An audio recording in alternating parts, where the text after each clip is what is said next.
you had the agent did it all. Then when they delegated it to a buyer specialist, they delegated leads to the buyer specialist. But when they did that, what was their conversion rate? 5 to 7% at best. Now when you had 1,000 leads and the markets were booming, a conversion rate of 5 to 7% wasn't bad. But then what happened? They lost all their leads, and then they looked up and they said 5 to 7% is horrible. And every time I take the lead back, my conversion rate is 70% or higher. So the next thing you knew, the agent took it back, and the agent only started passing out appointments. Showings. Yeah, they only passed out appointments. The agent took it back and did it. Well, then the next thing you know is you have Craig Proctor, and Craig became a big advocate for the inside salesperson, they call it. It's a weird title.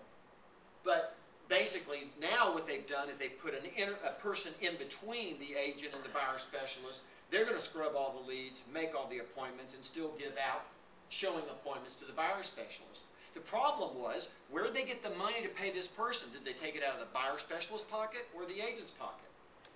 Well, they took it out of the agent's pocket more often than not, but the theory was they'd be making more sales, thus it would be worth it. That hasn't been a bad solution. That certainly is a better solution than that solution. The problem with this is if you look at organizational concept or theory about building a team of people, 3 people that never leave you, this doesn't work.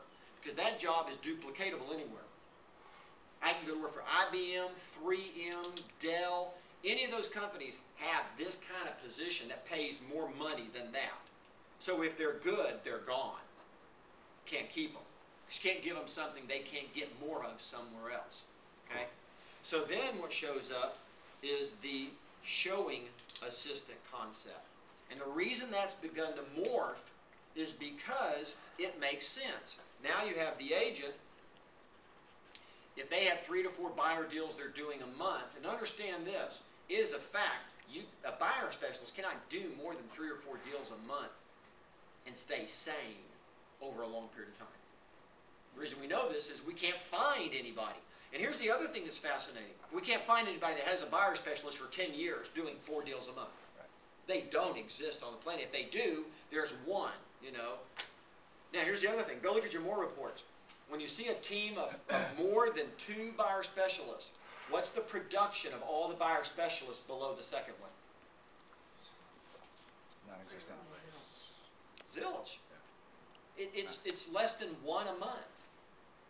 You won't find any in your office that beats that. We can't find them in the country, and we study it.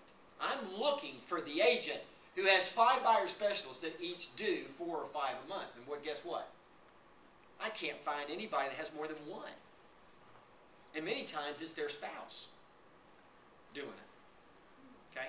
What does that tell you? Well, we need to demythify this whole thing. By the way, what's happened is someone bastardized a statement I made years ago. And the statement I made was you can never have enough great talent in your life. And I had a bunch of dumb bunnies take that statement and twist it around and say, well, what that really means is you can just never have enough people in your life.